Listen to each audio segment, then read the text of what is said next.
No. Every show he breaks the mic because he's so fucking physical. He's like, he breaks it here, he breaks it here. They go through like 10 mics a fucking month. That's why it's called Mike Tyson, I guess. I just want to dedicate this to my great grandfather. Rest in peace. That's what you're going to get from this conversation. Airplane mode on. What? Welcome. I think we're recording, are we? Yes. It's the best way to start, right? When you just kind of, what happens? Yeah. I don't know. Fuck it, we'll do it live. Yeah. Welcome to the Freedom Footprint Show, Izzy. Yes. Nice to finally have you on, brother. I wish I could hug you. There's all this apparati between us. Yes, yes. We'll do it later. Yeah. You right now. As you know, I'm a hugger. How are you enjoying the conference so far? It's terrible. It's terrible, So, right? No. Yeah, To me, this is the Honeybadger for me is the epitome of what a Bitcoin conference is about. High signal to noise ratio. Absolutely. Yeah. And everyone is accessible. Yeah. You know, doesn't matter who it is. I remember when I was here last year, it was because of you. You were like, hey, I want to show Adam back the presentation that I have. And do you remember that? You were like a 12-year-old schoolgirl. You were like, oh, Adam, but he was so cool. He just turned around and went, hey, Knut. Yeah. He approached me and asked me about, like, he heard that I did the calculation on like the kilo price of Bitcoin. Right. And he had done the calculation himself, but using a different method, and we had come to about the same results. So I really enjoyed that. Yeah. And he was just so accessible. You know, we sit down, me, you, him, and Anita. Yeah. Talked for about 45 minutes. He was talking about a whistleblower book that he had read. Oh, yeah. Yeah, I don't remember the title. Yeah. But I love that aspect of a conference like this, whereas some of the conferences, you know, it's kind of everything is segregated. Not to shit on any conferences, but this is a really special one for me. I love Max and Anna a lot. Yeah, they're great. I mean, and this year, I really feel this, you know, Bitcoiners incentivized to help one another vibe going on. Like, as you say, everyone's so accessible. And it's like we're living out this in real time, the incentive structure of Bitcoin, how we're not incentivized to compete with one another, but incentivized to collaborate. Yes. And that, like, I think that's tightly connected to the shitcoin purge. There are no shitcoiners left here. Zero. So and then you get this beautiful Bitcoin world instead, and there's no, like, market competition becomes a different thing and a more beautiful thing. I mean, there's some good free market competition as well. As the coffee shops outside. There's a long ass queue to the nice coffee, and there's like no queue to the slightly cheaper coffee.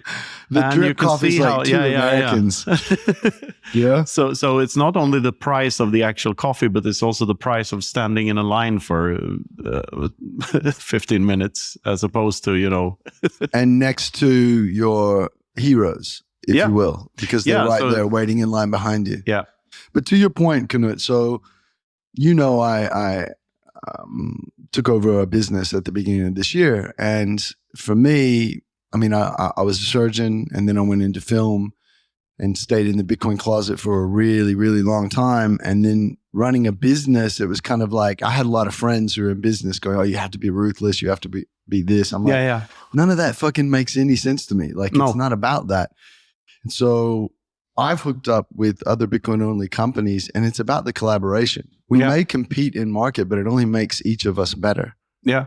And then we find all these backdoor collaborations. Yeah, and all these synergies. Not like that. Hang on. How sexual can we get on this show? Now it's the coming out of the closet thing, and a bunch of sausage fest and so on. You know, on the way here, I was in the car with Roger 9000.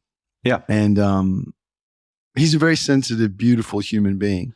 And we were talking about life and how, you know, when you're younger, especially if if you're a Bitcoiner, you've always been a little bit left of center. You kind of, you feel like, wow, I don't know if I fit in this. I mean, I hope I'm not. I know I'm speaking from my own experience. And sometimes you can put on that mask to try to fit, which rips your fucking soul out because it's not real. And you know that as a human. And by opening up in this space to Bitcoiners, you just feel so much freedom and so much love. And I said to Roger in the car, it's like there was a point that I felt like, I prepared for this my whole life.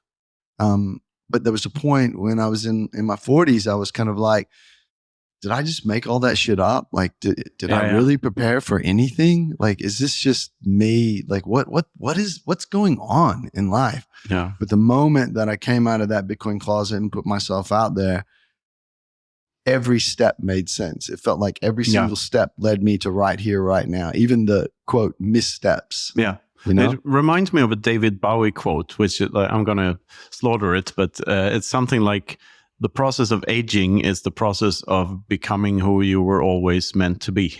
Oh, I like that. And I guess that's true for a life properly lived, which is, in my view, what Bitcoin does to people.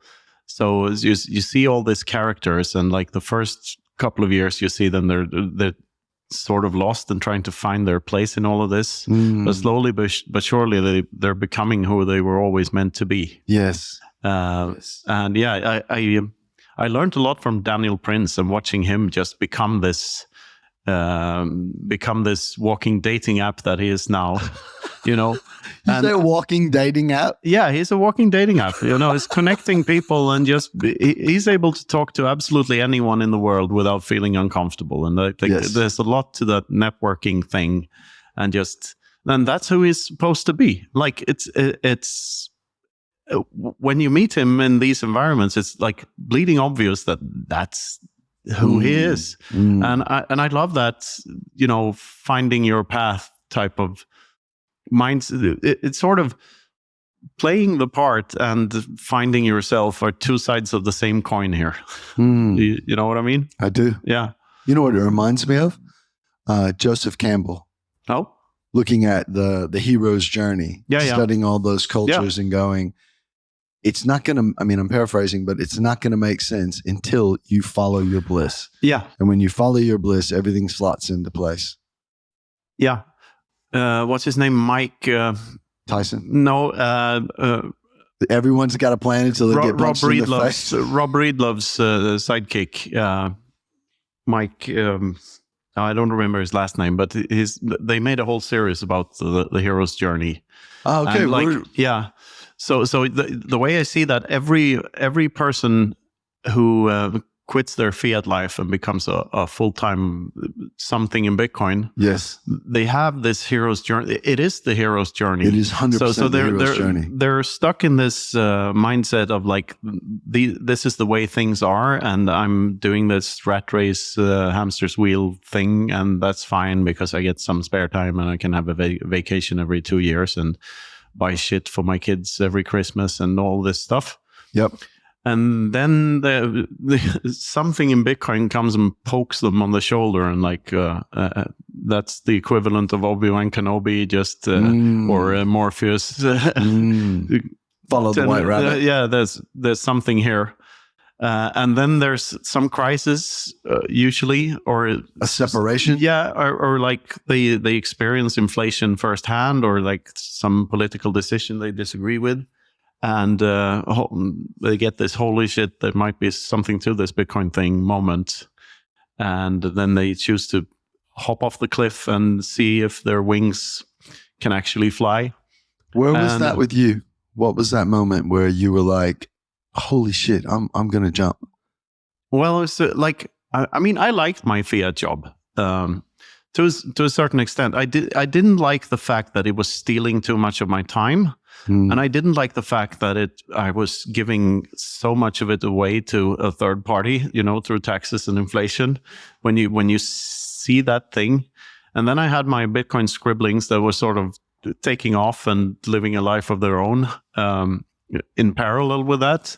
And of course, that took more and more time and energy from me. And I wanted to give it time and energy, of course. So at one point, I realized I need to make a decision here. And I told my wife that I'm going to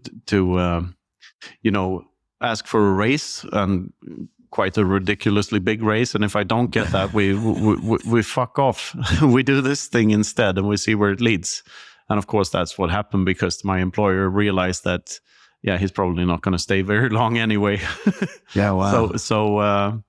So that was me jumping off the cliff, I guess, and just seeing where this could take me. And the last 2 years have been surreal, to say the least. I mean, and then I found Luke last year, and we've been doing this Luke last year. Yeah.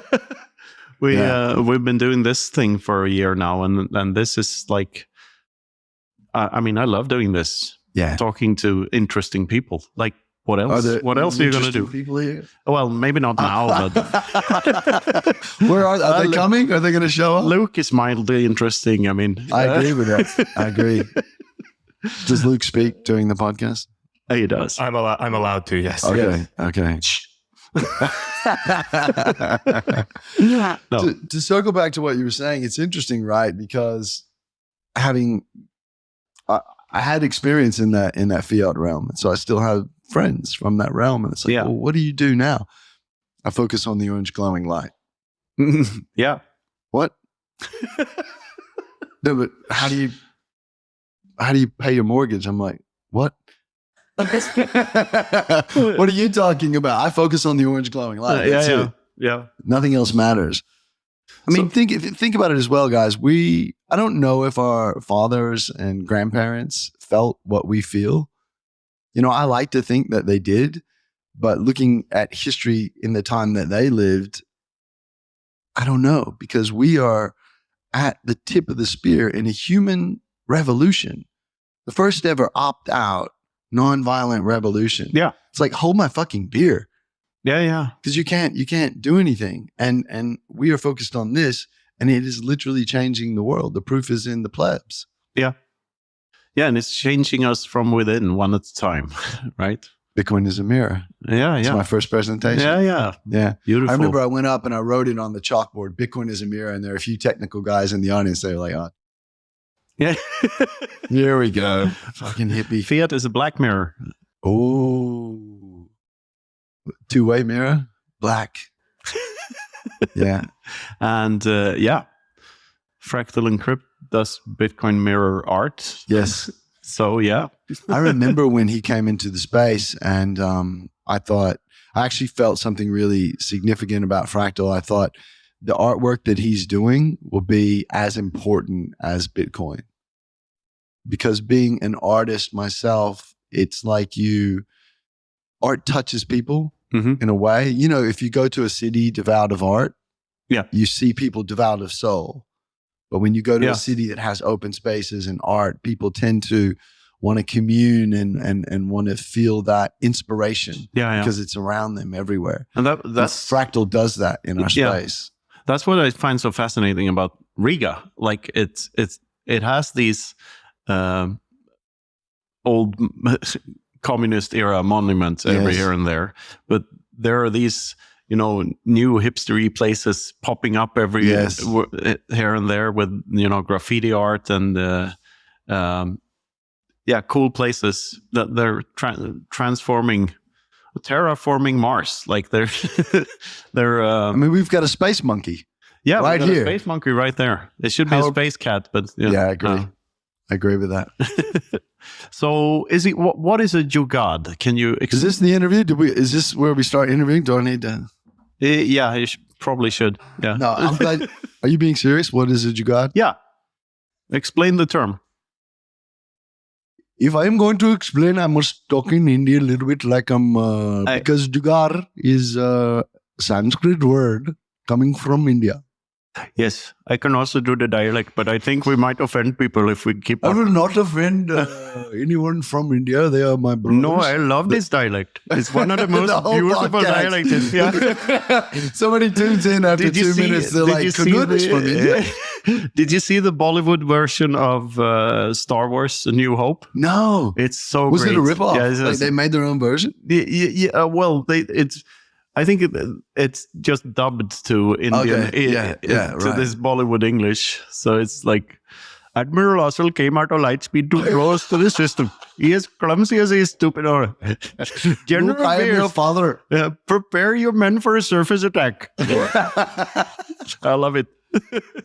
Jugaad is, I mean, gosh, where do I start with that? For me, there was that question, is Bitcoin an invention or a discovery? And I've been going to India since 1999. I love it. I did the white man's pilgrimage there, the Enlightenment pilgrimage, you know? Actually, funny side story to that. At one point, I was living in Melbourne on the beach, not on the beach, but near the beach. And I had this moment of like, what is life? What am I doing? I've left medicine.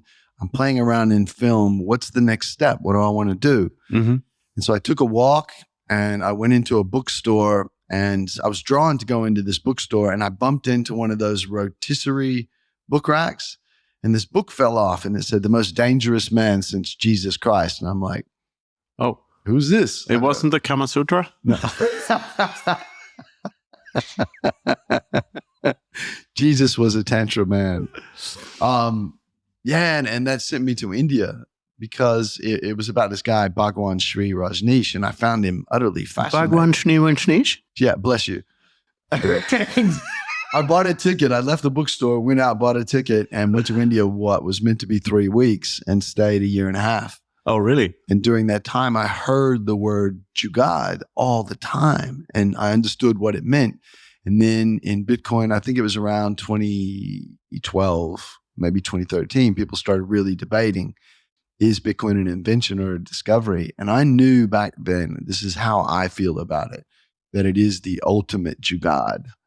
So to your question, what is a Jugaad? You could say it's a life hack. It's a loose, like every 9-year-old in India knows what a Jugaad is because they have to. Yes. They have to find ways and means to accomplish what it is they're trying to accomplish with shit that they don't have.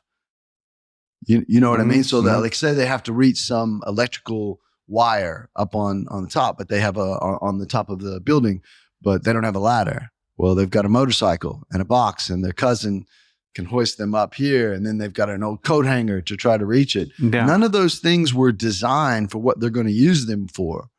But the combination of that and a little bit of ingenuity allows them to complete what it is they're trying to do. And with Bitcoin, for me, Satoshi's Bitcoin is humanity's Jugaad. Like, he combined these technological innovations that were already in existence, and then added something, the difficulty adjustment of his own, that created this ultimate Jugaad, this life hack for all of us. And you know, I've said this to you before, I deeply feel that, I mean, whether you look at it from a philosophical perspective or spiritual, which I'm waiting for the backlash,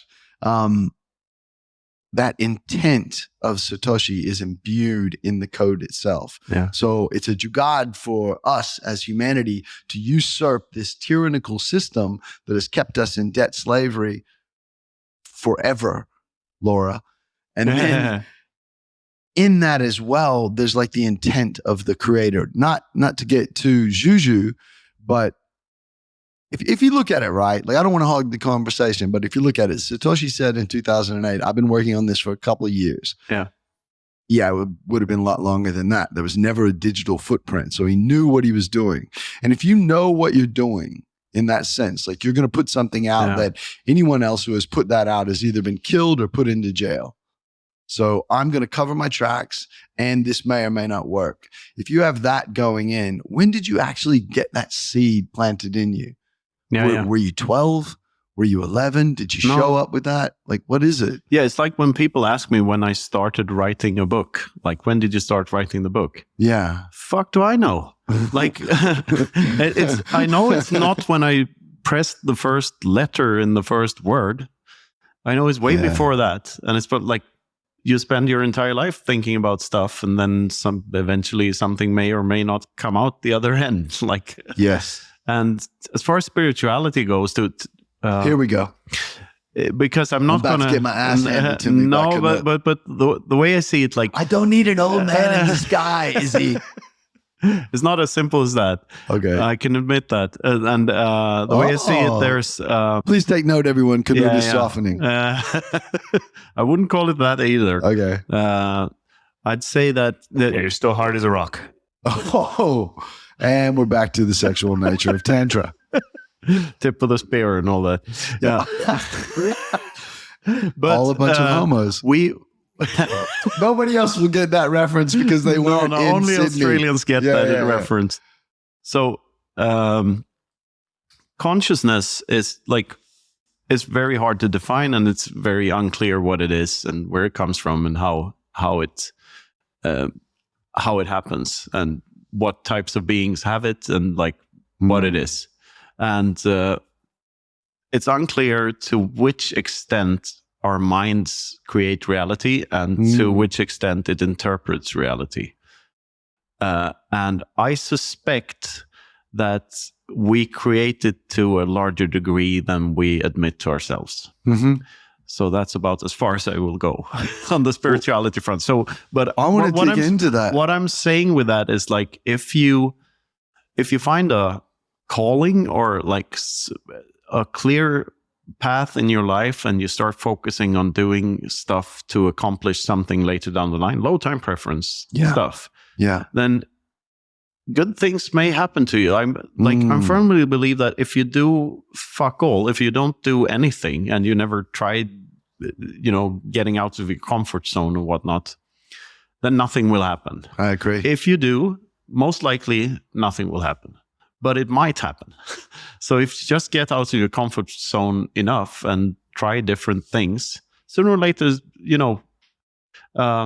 fortune may come to you, or fortune is a bad word, but stuff might start happening and you might start to connect with all these beautiful people and find a path that feels worth taking. Find a hill to die on, which is also a valley to live in, if it's the correct hill. There's freedom in that freedom footprint. There's freedom in those footprints because, I really deeply resonate with what you just said in my own life. And to circle back to Joseph Campbell and his work, there's always that journey of the hero, no matter whether you're male, female, what culture you've ever existed in, to follow your bliss. Yeah. And some people say that, you've heard this often, that it puts you in a flow state. Yeah, yeah. I think this is all just vernacular and terminology, but I look at science as there's two types of science. There's experimental science and experiential science. And looking at I saw your eyes roll, looking at the Eastern, I would categorize it differently. Well, bear with me and let's put this on the table and unpack it. The ancient rishis and even Gautama Buddha sat under a tree with his eyes closed and said there's no such thing as matter. Everything is what he called kalapas, rising and passing away nonstop, millions and millions and millions and millions. And he understood that sitting under a tree with his eyes closed. And modern physics would say the same thing. Yeah, basically. So I look at, I can't verify my experiential science with you. And this is what I think the wise ones of the past said, the enlightened ones, if you will, the self-realized people who understood what Gautama understood. They can say, you are it, thou art that. That's what the Sufis said, right? Thou art that. But so many people get lost. And I know you agree with this, of going, oh my God, Canute taught me that I'm not that. Canute is the one. Whereas Canute, the enlightened one, would be like, go fuck yourself. I'm not the one. You're the one. Don't get, what Bruce Lee say? Don't get lost on the finger or you miss all the heavenly glory. Yes, and the tip of the spear. And the tip of the spear. Yeah. So I think we do create our own reality in the sense that life is a mystery to be lived, and it's my mystery. Yeah. And I can't verify that with you. I can only show you who I am. And you feel it when we hug one another. Yeah. You're like, holy shit, this guy's weird. Yeah, that about sums up what I feel when I hug you, Izzy. I mean that in the most positive sense possible. So it reminds me and Giacomo once put a Venn diagram together with the 3 different categories of science. And one is a priori science, which is praxeology and mathematics and logic and whatnot, where you just deductively reason yourself from a set of axioms that are undeniable. Mm-hmm. And then there's empirical research, which is modern academia, and you do studies and they get peer reviewed and you get a good picture of what's going on. And then there's the third category, which is bro science, which is sort of what you just explained. It is not. But where you don't really have any evidence for your arguments, but you make sense. Like, yeah. So let's unpack this a bit. You say you don't have any evidence. If you sit down and you experience through your own awareness that, wow, okay, my body is not what I thought it was. I think it's this solid structure that goes around and eats and shits and does all this other stuff. But it's so much more than that. It's constant fluctuation. It's not even solid. And you have the experience of that, but you say to somebody, you're all energy and you're not really matter. And they'd be like, yeah, bro science, bro. But hello. Energy and matter are 2 sides of the same coin. So maybe we're saying the same thing. Yeah, I think so. Oh, wow. I got him. I got him. Went from bro science to... But then again, I think it goes back to, I think, therefore I am. Descartes, Descartes' famous quote, which has been revised to "I think, therefore some thinking is going on somewhere," which is the only statement that you can actually prove is true. Like, regardless of if you have 80 IQ or more, like that's the only thing you can prove. Right. So I went through a huge dilemma with "I think, therefore I am" when I was first started meditating, because I was trying to move past the thoughts rather than just observe them. And I was like, fuck, I think, therefore I am.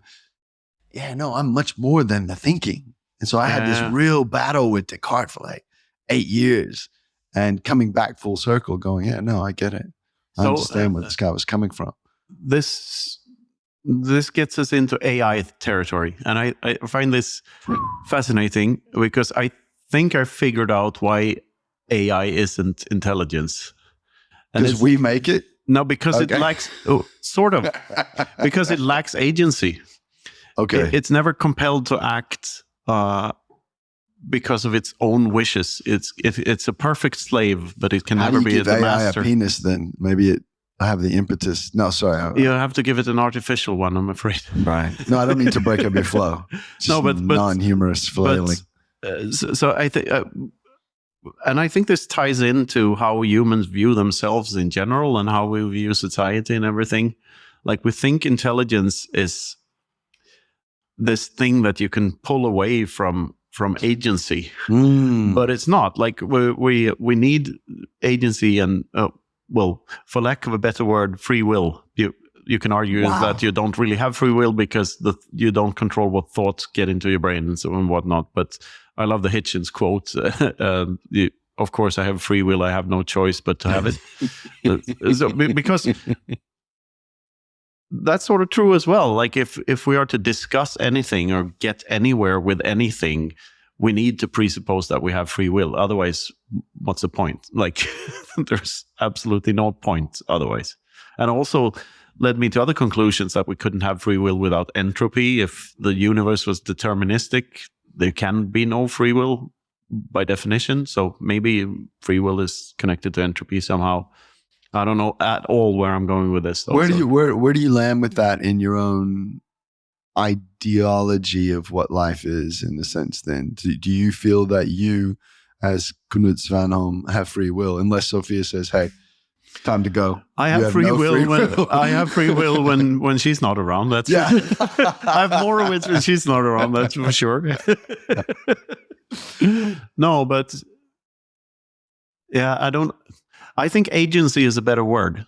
Okay. As praxeology tells us, we anything we do in any deliberate action is to remove a felt uneasiness by using means to reach a certain end, because we envision that end to be a better state of being than the one we're in now. Yeah, so true. And to me, a machine can never do that.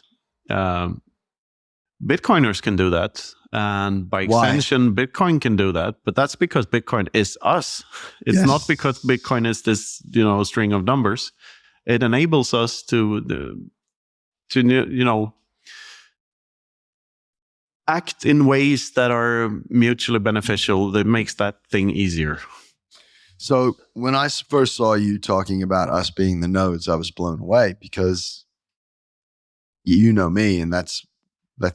I mean, I know this. I feel this on the deepest of all level, that we are Bitcoin. And when I heard you say it as well, I was like, wow, how do I love this guy more? But I also put it that going back the to Kama Sutra. Yeah, exactly, right? Tip of the spear. Come here, let me hug you, baby.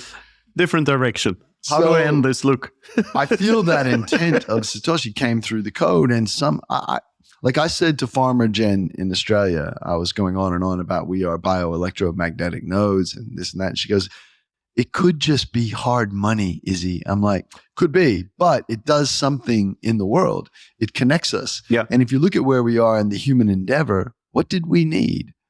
Fiat money disconnects us, puts us in enslavement. Yeah. Jeff Booth talks about this a lot, right? And to be able to take our sovereignty back, because I don't think Bitcoin gives you sovereignty. I think it reminds you already were fucking sovereign. Yeah. To be able to take that back, we needed to connect, because Knut, or I was about to dox you, pseudo Finn as himself. It's okay. You can't fight this system. You can't. They have all the money. They print it. They have all the weapons. They created them. They have the media. And I can get into who they is if you want, but they have all that. So one person is not going to be able to stand up like let's say a Jesus or whatever, and be the Messiah, for lack of a better word, the inspiration for humanity. But what is a connected swarm of what Michael would say, cyber hornets? Yeah. So I think, very similar to you, that Bitcoin is much more than hard money. It creates a mirror that reflects back our transactional lives and forces us to start asking questions about who we are, what this is, what is education, where was I lied to? And then I look in your eyes and I see the proof of work. Holy shit, he went down the same rabbit holes as me. And so we connect in this life right here, right now. And the more of us that connect in this opt-out freedom movement, we change the world. Yeah, absolutely. I'm going to do the Knut thing about the bioelectromagnetic nodes. Great. And then I'm going to bring up some science. The bioelectric part is literally true. Like, the nodes are us, and our bodies are electrical things. Yes. And they're biological things. But where does the magnetic part come in? Is that a metaphor? No, it's not actually. So if you look at bioelectromagnetism, you see that there's a lot of, especially neurological sciences, neurological studies happen about what happens in the cell structure of the brain. Damn it, I thought I got you there. With bioelectromagnetism. And if you look at it as well, just in a microcosmic way, if the earth is bioelectromagnetic, which we know that it is, then we're born of this earth. How are we not of that same thing? Well, modern medicine knows that we are, because they study on an intercellular level how that affects human thinking and physiology. So when I say we're bioelectromagnetic nodes, it's not a metaphor. Excellent. Good answer. There's probably some doctor out there going, Jesus, he just bastardized my whole life work. But speaking of magnetic doctor, a doctor friend of mine recently told me a story about a gut surgery he had to do, and they wonder, what the fuck did this guy do? And it turns out he ate 2 neodyme magnets. Wow. So he ate the first one, waited for an hour or two, and ate the other one. And they go through his belly and and it's stuck. So don't eat neodyme magnets. I forgot we were on film. Yeah, don't eat magnets. for any of you hippies out there earthing, don't go down the.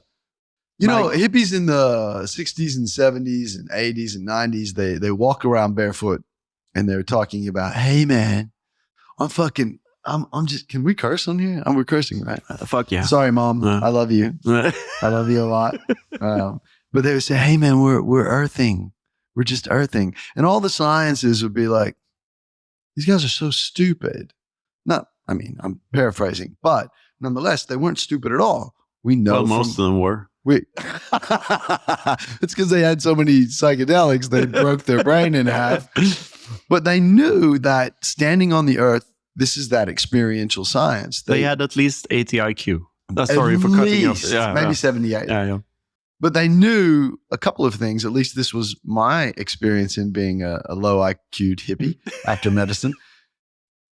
I may not have segued from that. But when you go barefoot on the earth, you feel the difference. And now we have studies that prove that shows what happens to your cells, what happens in your body when you're connected with the earth. Yeah. And then another element of that is as well, when you walk barefoot, you're sending constant information from your foot to your brain about you need to move this way, you need to segue this way, there's a sharp rock. Yeah, that's why we have this big prefrontal cortex. Yeah. It's mainly to coordinate movement, standing up, walking. Yeah. And so when we put these shoes on with these they're like rubber coffins. We deny the ability to develop that in a sense. I'm not saying it's bad to wear shoes or anything. Take your fucking shoes off. Yeah, that's exactly what you're saying. I am a little bit. I just think there was a Bitcoiner in Australia recently and he was like, I probably haven't had my shoes off on the earth in 3 years. I'm like, you need to go outside right now and just walk around. And from a health perspective as well, if you look at the studies that were done with some of the Swedish and Finnish children who go barefoot year round, they don't get sick a lot. They're exposed to the elements a lot more. You can't say it's only because of that, but that exposure has got to be more healthy. Is this the section that is going to trigger that YouTube algorithm with the fact checking? I hope so. Just call this episode Bro Science with Izzy. Yeah. That's a good title. Probably we've got the title now. Yeah. You guys are assholes. You know what's funny? I love you. I love you, Izzy.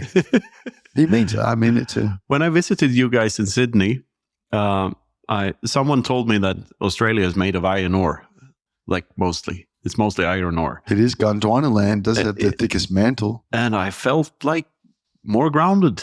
There was something special about walking around in Australia compared to different continents. You being serious? Yeah, I'm being sort of serious. I think it's just my brain playing tricks of me mostly because of my, stubborn denying everything attitude. But there's a feeling there. And I have a cousin down there who told me about that and that he felt one with the land and all of this stuff. He's deep into meditation and stuff as well. So I think there's something to Australia.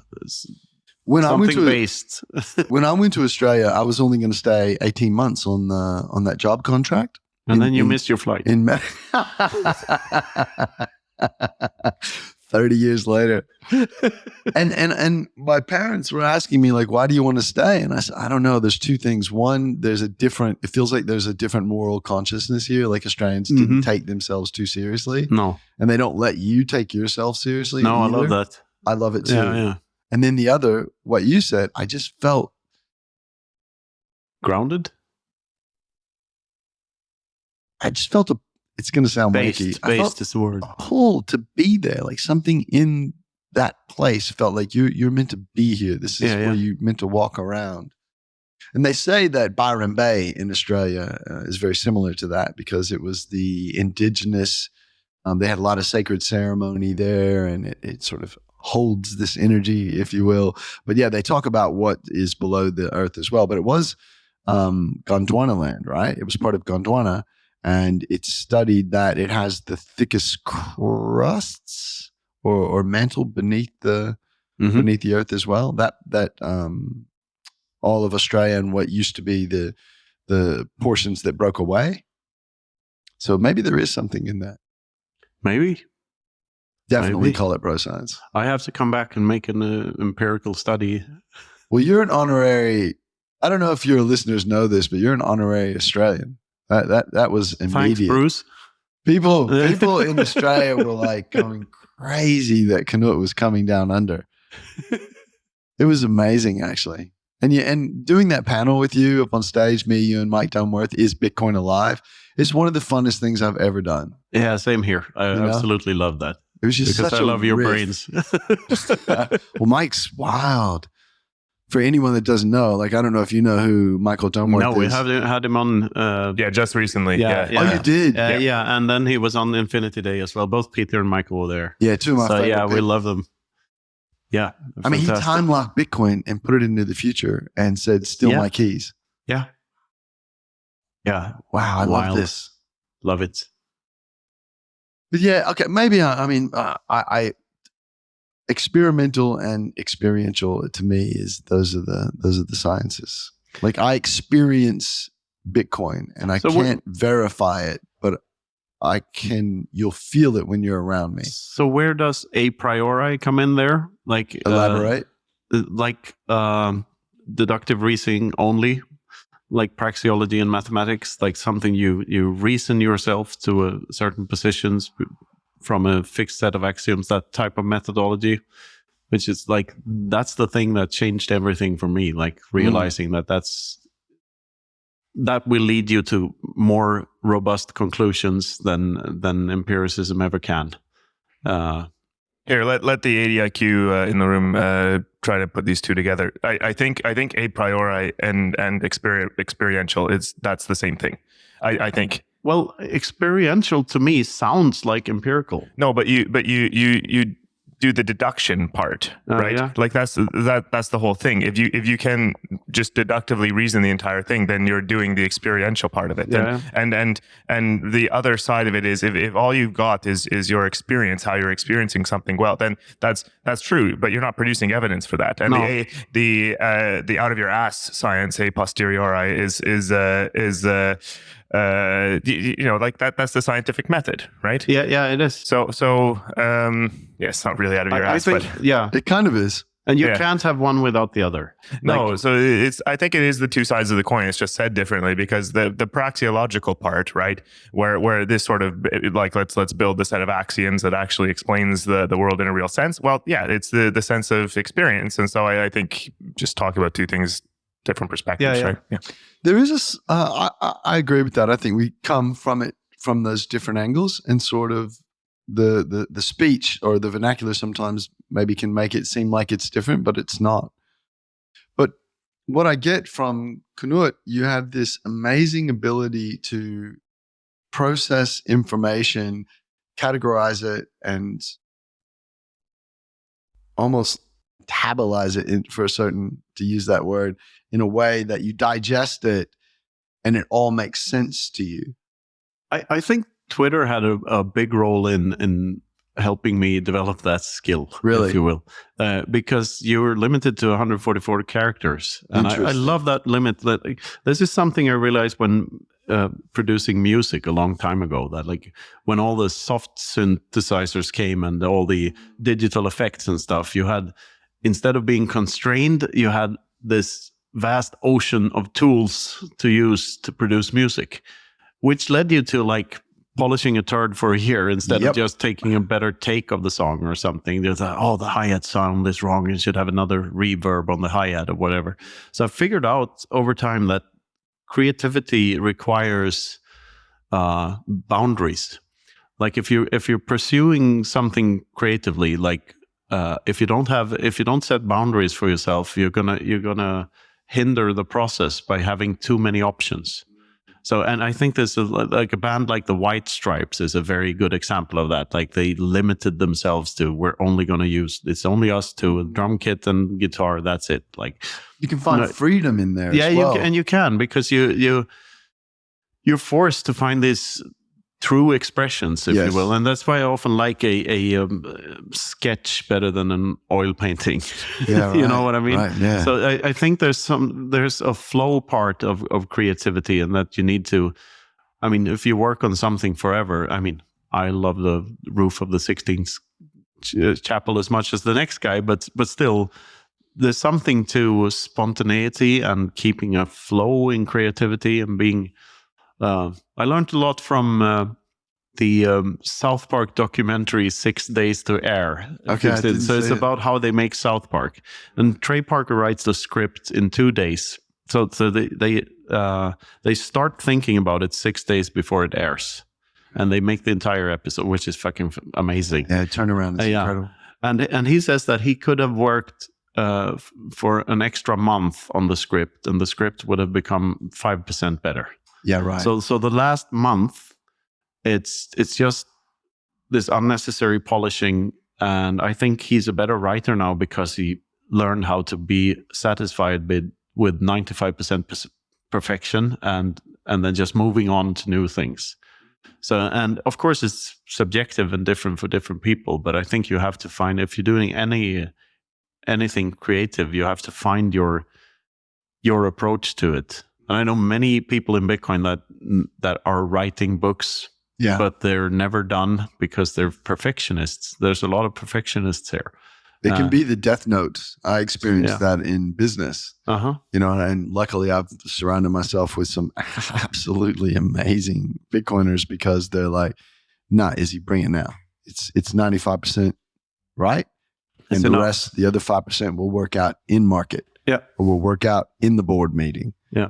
Where I'm kind of like, I just want to take a little bit more time. No, we're going now. Yeah. Well, what'd you say at the start of this? Fuck it, we're going live. Yeah. You know, just to circle back to what we were saying before. Bill O'Reilly quote. about, you know, I approach life in a nonsensical way. No shit. I feel as a human being that I've been indoctrinated into what it means to be a human being. Yeah. And I saw that in my 20s. That's actually why I left medicine. I remember the day, Knut. I was standing in front of my mirror, pushing my tie up, and I just thought, this is ridiculous. This is bullshit. I'm going to go in here. I'm going to see some patients. I'm going to put some scrubs on, go into the theater, surgical room, and then I'm going to put my suit back on, come home and put my fucking comfy clothes on. Why am I not wearing my comfy clothes all the time? And then that begged the question, why are we as humans like, go to school, learn this, go to college, get a job, get a mortgage, get married? Like, there's got to be something more to being human, right? And when I started looking for what that was, I quit medicine immediately. And I was you were a surgeon? Yeah. I was. What kind of surgeon? The proctologist or what? You'd like that, wouldn't you? I was the biggest shitcoin surgeon ever. I was a hair transplant surgeon. Hair transplant surgeon. All right. Yeah. But I had this moment where I looked and it's like, what did the ancients say? Where do we find? Like we see it in the Temple of Delphi, "Know te ipsum," know thyself. And you find that phraseology everywhere. Know yourself, know yourself. And when I looked around, I'm like, to use the recent catchphrase, these motherfuckers right here are not real. They are not knowing themselves. I mean, not to be judgmental, but I was like, I don't want to go down that path. And I made a promise to myself. I said when I left, the exact amount of time that I've listened to other people, I'm going to do exactly and only what I want to do in life. And that wonderful. My North Star is going to be, I just want to know who I am, like what this is. I'm not opposed to having marriage and children and all that. I mean, I gave that up with some wonderful partners to follow this path. So there's a lot of sacrifice there, but to follow that, to understand better who I am and what this is, I guess that's why I lean on the experiential bro science, because I've lived it and I did it for 26 years. I can see you getting emotional about this stuff. Yeah. Beautiful. Yeah, very, very much so, because, I mean, what are we here for if we don't understand who we are? Lulls. We're here for the lulls. We could be here for the lulls. But I really deeply think life is a mystery and it's not meant to be solved. It's just meant to be lived. Yeah. And your mystery is different than mine. Yeah. what I've tried to do in that pathway is constantly get out of my own way. What are my beliefs? How do I drop them? How do I get to a place of, I don't know, and I'm cool with not knowing. That's so crucial, I think. Like, I think people in general have a lot of people have this urge to have answers to stuff. Like, that's why people become religious. That's why they trust the science, and like that's why they trust governments and trust authority in general, is because they have this urge for free lunch. they want there to be an answer to everything, and to some deep questions that they find troubling. And they like, if you can find a way to live with the knowledge that you don't know, and I think life becomes way easier. Yeah. Yeah. Heaps easier. And another thing I thought of? What? What I would call, leaving hair transplant surgery for soul searching. What? A bald move.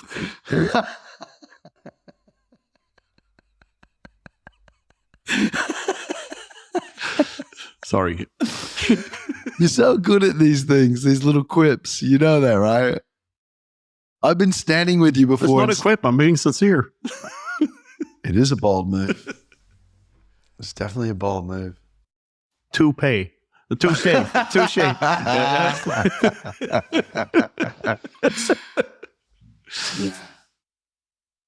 That was my journey. That's what, and that journey as well, if you will, like sent me down the rabbit hole of understanding.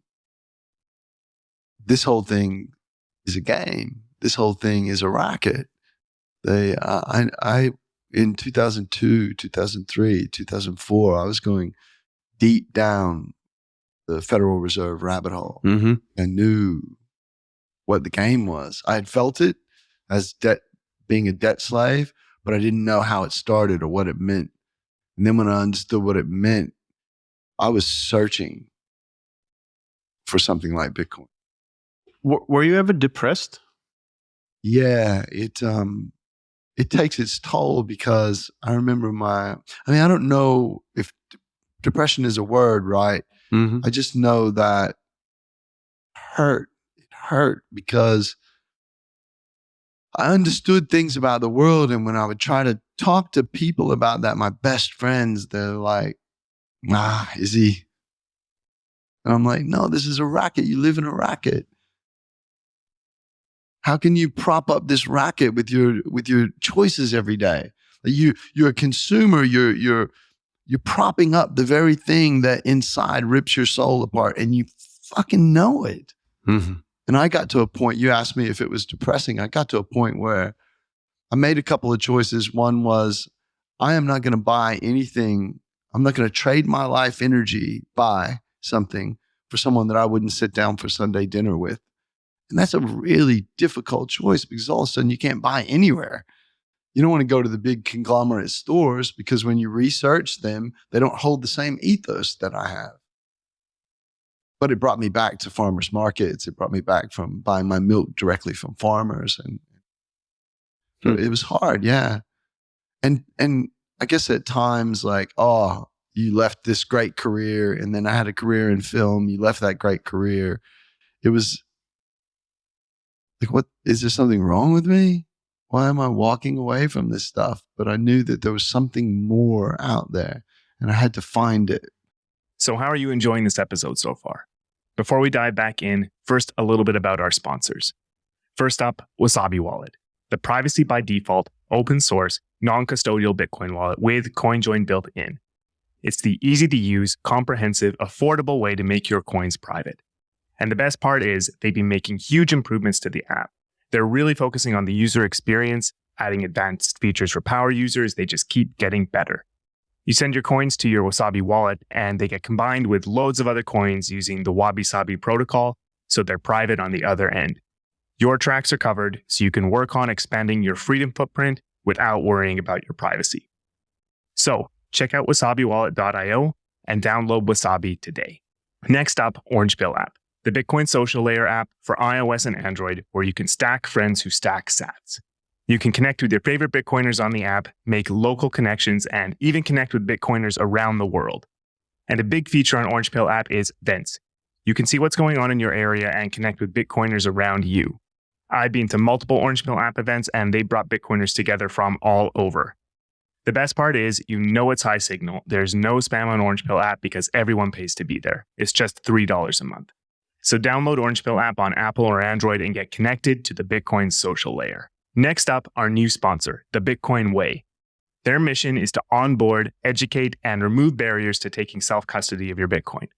They cover everything from cold wallets to nodes, no KYC Bitcoin purchases, inheritance planning, payments, and more.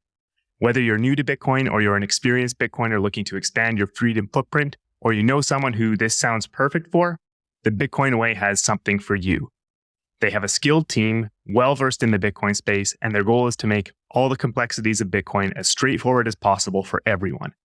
And the best part is, you can get started with a free 30-minute call with their team. Go to thebitcoinway.com/contact for more info. All right, back to it. Don't forget to like, subscribe, and brush your teeth. Was there a specific moment when Bitcoin clicked for you? Like, I guess having researched the Federal Reserve and stuff, like that contributed to you finding Bitcoin at a quite early point. Like, is there a specific moment of clarity that you remember? The abstract. The paper. Yeah. Yep. 2010.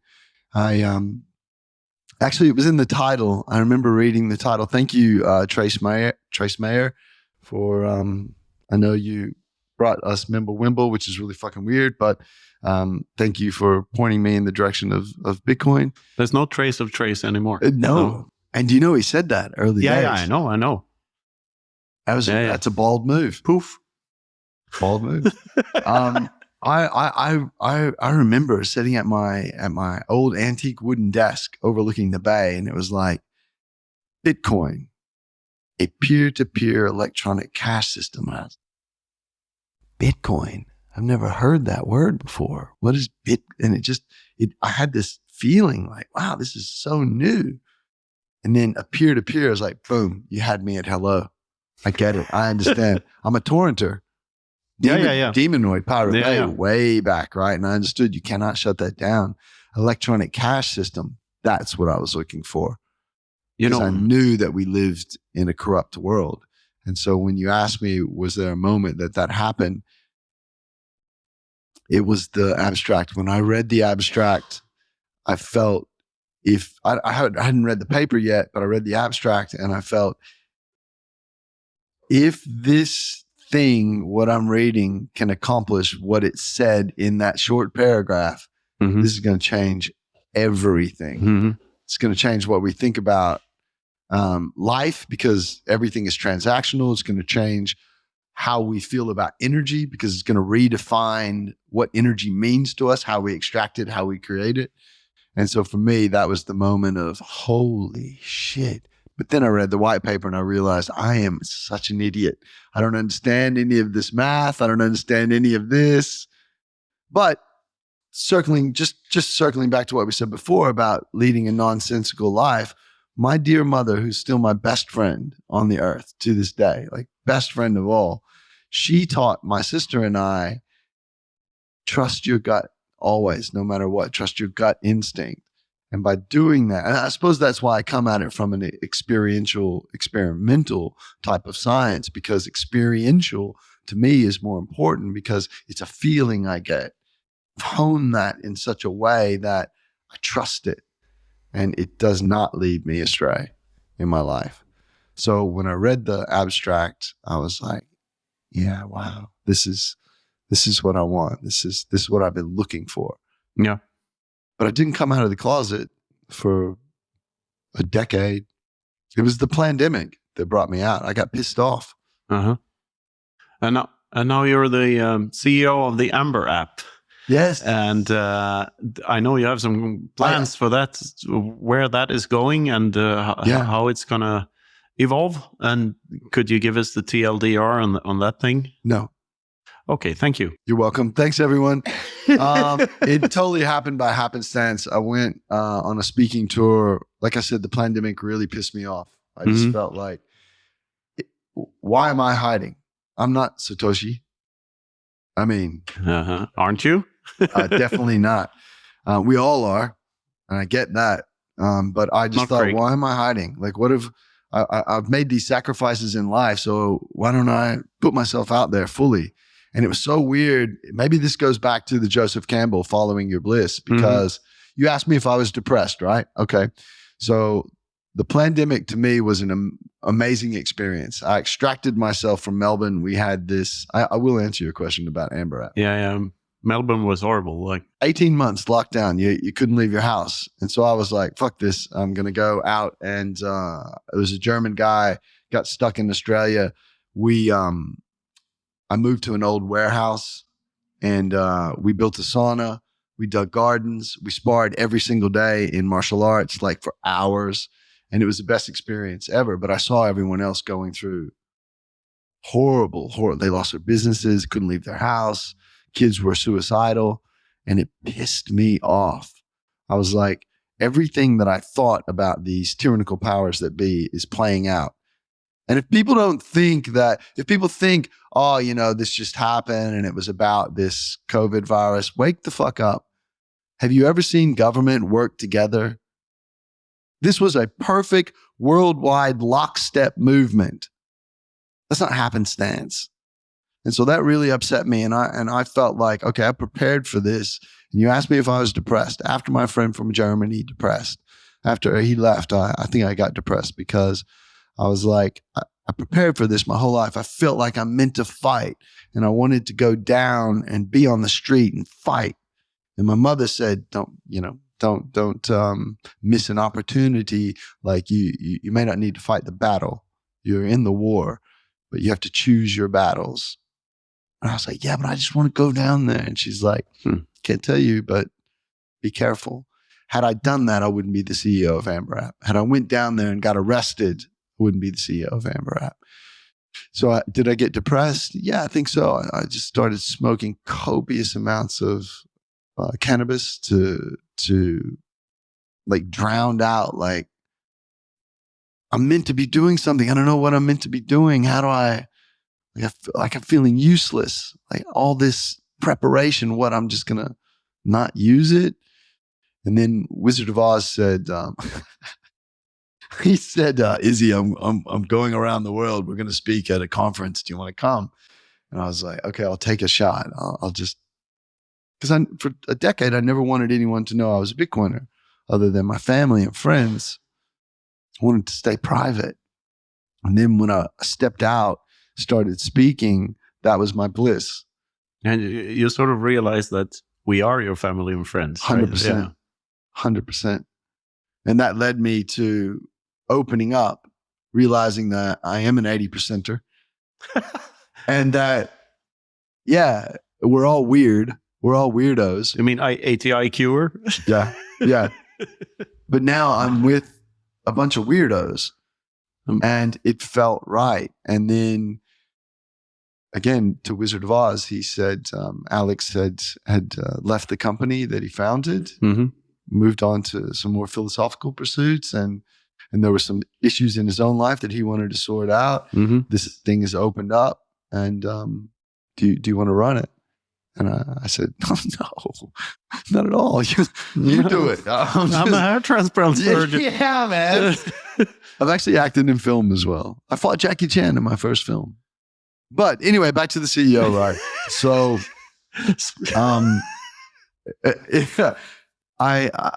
he asked me if I wanted to do this, and I said no, because he's well suited. He's a very successful man. I really, really deeply look up to Wizard of Oz. I love him so much. He's done so much for Bitcoin. Yeah, and here he is offering me this position to run an exchange. And secretly behind the lines, I was researching the hell out of this company because I knew about it. I tried it early days. And I thought, wow, it's very, very easy UX. And it took me about 4 months. And then I went into negotiations with the board. Similar to you, I just said something ridiculous because I thought they would say, get out of here. You can't have any of that. But they went, okay, yep, let's do that. And I was like, holy shit, okay, I'm going to run this company. But for me, yeah, it's the best thing that ever happened in my entire life. And every step that I've taken prepared me to be right where I am, because I just want to educate the entire world on Bitcoin. We have an ethos in our company. I said it at the start. We focus on the orange glowing light. Anything outside of that makes no difference. No. So the hero's journey is important to me because I've overlaid our entire educational content around that. And we've taken it from AmberApp. I acquired VoltPay. Aqua acquired it because the person who created it agreed to become our CTO, brought that with him. We created additional adjacent products and services, and we're about to launch globally. And the whole mission is, no matter where you are on your Bitcoin hero's journey, I want to help you. I want to give you some product. If you're not ready for a node, that's fine. Where are you? You're ready to buy KYC? I got you. And I'm not the only one. Like, there are a lot of exchanges and brokerages out there, but I want AmberApp to be the place where someone can set up their Bitcoin life, no matter where you are. If you're at collaborative custody, great. Here's Tribe Key. Use this. If you're all the way down the line where you are never KYC, fantastic. We're introducing sovereign sats. So it's a peer-to-peer multi-sig escrow. I just want to help people come to Bitcoin and understand it and be able to have the ramp to be a Bitcoiner. And I don't want you to hold your keys on my exchange at all, ever. Like, I want you to be self-sovereign. So you're sort of lining it up for this, we're all incentivized to help one another type of thing. Like, looking for collaborations. Yeah, 100%. Just had a little brief conversation with Roy from Breeze. Yeah. Big hug. Big, long, weird hug, right? Yeah. We're just hugging one another. And he goes, wow, let's talk. And I'm like, yeah, let's find some sort of something that we can do together. Yeah. I get some ideas just listening to this. Yeah? Yeah. What do you feel? I feel that we're on the same mission. Like, that's what, I've been ranting about it for a year and a half. But it feels like it's this weird living the meme thing. Like, what I experienced with Infinity Day, for instance, it's just like, put an idea out there and it somehow manifests into reality. And I think we're experiencing what we've set up through this show. That was a big part of it. And like, having these conversations with people, and people seem to tap into, I mean, I feel that collaborative vibe even stronger this year than last year. Might be a bit fewer people here this year, like 100 less than last year or something, but it's still, the vibe is so, it's this love is in the air, for lack of a better word. You enjoying it? Enjoying the fuck out of it, of course. Yeah. Luke, you enjoying it? Oh yeah, this whole thing is so surreal because I got into Bitcoin only a couple of years ago, and last year's Riga was my coming out into Bitcoin, and I had no idea. I arrived in Riga.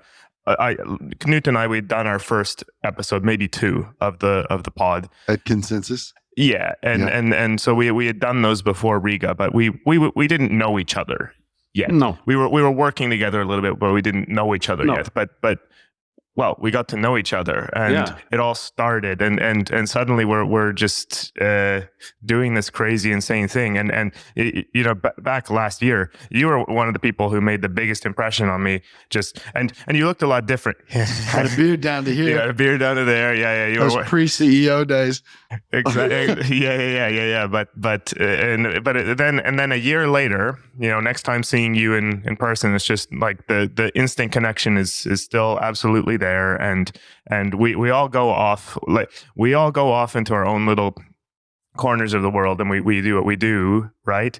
But then we all come back and see one another. And I mean, I think that's the best part of these conferences is just to build the connections and grow it. And it's amazing we have Zoom and all of these communication tools. Orange Pill app. Yeah. Shout out to Orange Pill app, Mateo, Brian, and shout out. That's massive. Yeah, and how it connects all this, like the Satoshi Nakamoto is the Noster party here. They're the same entity now. Like, yeah. And then so it's great that we have the tools to stay connected over the internet and everything, but being able to come here anywhere, be in the same physical place, hug and keep that connection going. I mean, it's amazing. So I'm loving it, and the Bitcoin community has been amazing to me in this last year, and I'm just trying to give back the way I can. I think that making the show is the best way to use my skill set right now. Maybe I'll start doing some more things, but I love this show. So yeah, this is like I'm living the dream right now, brother. Well, it's proof of work as well. You're one of the hardest working men in Bitcoin, or not. What? Well, you are. I mean, it takes a lot to produce a show. People don't realize that it takes a lot. When he has a Fiat job as well, it's that might be what makes it the hardest working man. Exactly, right? I would say he's the definitely the hardest working Canadian Finn in Bitcoin. Yeah. I'll probably take that. Yeah. Well, I know about production, and it takes a lot, man. And you, but the tools are getting better. So yeah, not to degrade you in any sense. No. But pretty soon we won't need you. Pretty soon, no. But you know, who's need you? Some guy I used to know. No, but that's when I mean, Luke is already being a bigger and bigger part of the show as far as the content goes. Like in the beginning, you were just the sidekick, and now we're equals. Well, yeah. Like I still stay a little bit more in the background, but you know, you can come and sit in my lap if you want. Oh, okay. You can be in the foreground. Can I sit on your laptop? So we had in Australia what we call as a D&M. Okay. You and I had a D&M yesterday. It's a deep and meaningful. It's when you opened up about your love of your life and what it meant to live where you are and everything like that. That's, to me, is a beautiful thing to be able to. And I find it more and more and more with Bitcoiners. Mm-hmm. You go to these, I guess you could say social normie events, and people are like, "Oh, hi, Knut. What do you do for a living? Really? What car do you drive? How big's your penis?" All this weird shit, right? Whereas a Bitcoiner will literally, what kind of party were you at? How big's your penis? They will have a look at your penis instead. Like, oh, by the way. For anyone that knows, I had a weird moment in the bathroom yesterday. No, you didn't. No, I did. I did for two reasons. Cut this part out. No, you can't. We're not this is what people want to see. So there's a great who put it up there? It would have been Max Hildebrand's company. Yeah. The sticker they had it in there. Prague as well. That's a great ad for Wasabi. And so I'm going to the bathroom, and of course, being a guy, you're holding your business, and you're like, you read the sign. This is what it feels like to hold Bitcoin, and I'm like, does it? Is that what it feels like? I mean, wow. And then out of nowhere, Knut just comes around and then disappears. I'm like, oh my God. But when you look in the eyes of a Bitcoiner, I think we open up because we see the proof of work and we're like, I already trust this person. Yeah. Been through it. You understand. Whereas if somebody's wearing a mask and they're just like, what do you do? How's your job? Where did you get that suit? Blah, blah, blah. You're like, no. This doesn't mean anything to me, what we're talking about. And isn't it wonderful to just drop all the masks we're wearing? Like, and just be yourself because you can. Like, and then you realize people respect you more and not less. Yep. Like, just be who the fuck you are. Like, wake up every morning, be yourself. It's wonderful. Like, and you can't really do that in Fiat because there are social codexes in every community, and like, but having a leveled playing field where there is no like Fiat feudalism, if you will, to play into. There's no like. People respect you for your ideas and what you do rather than like what kind of shirt you're wearing. There's a difference in that, what'd you call it? Fiat feudalism. Yeah. So in that Fiat feudalism, everyone should be equal because that's part of the... Yeah. Well, no, we're not equal. No. Put me next to LeBron James. We're not equal at all, right? No. And If we're all equal, there's no trade. that's it. There's nothing. And what about the expression of uniqueness? We're unique, right? Yeah. And Bitcoiners honor uniqueness. Yeah. And I love that. I love that in this community. But it's 100% equality of opportunity and 0% equality of outcome. Yeah. Do you remember the Satoshi skull that Greenpeace commissioned that artist? Of course, I had a pin, a Satoshi skull pin on my the hat I bought in Sydney. You remember the shark tooth the Chinese? cobra. Yeah, It wasn't we a need to start cobra. calling you Mr. Hat, by the way. Yeah, I think they have for quite a few years. Yeah. But it's one of the rare times you're not wearing a hat. But with that skull, that epitomizes exactly what you're talking about. So Greenpeace thought, oh, we're gonna wax these Bitcoiners and we're gonna get this artist to do it. And what did Bitcoiners do?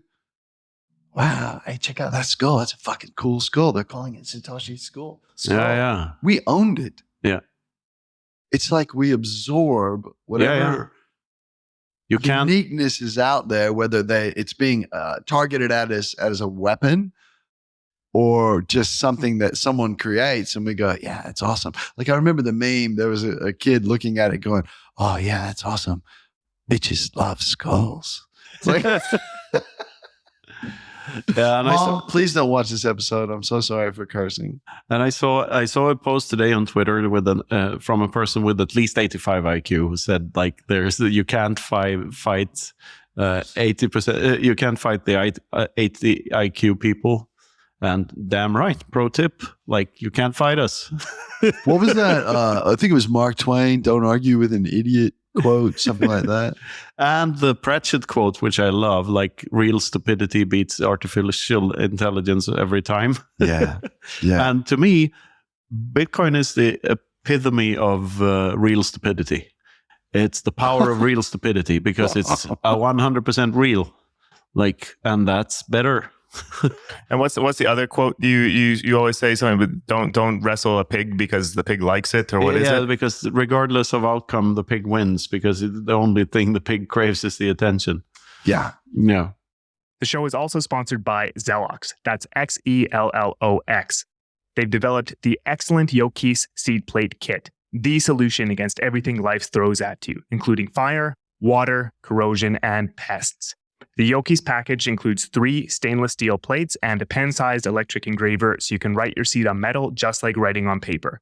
And they have big plans. They're developing a next-gen hardware wallet too, but for now, you can order the Yokis to safeguard your keys in a safe and convenient way. Check out Zellox at zellox.io. That's XELLOX.io.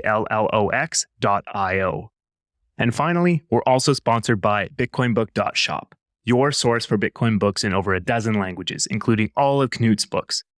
Their mission is to translate great Bitcoin and freedom-oriented books into as many languages as possible, while also publishing original titles to get even more knowledge out there.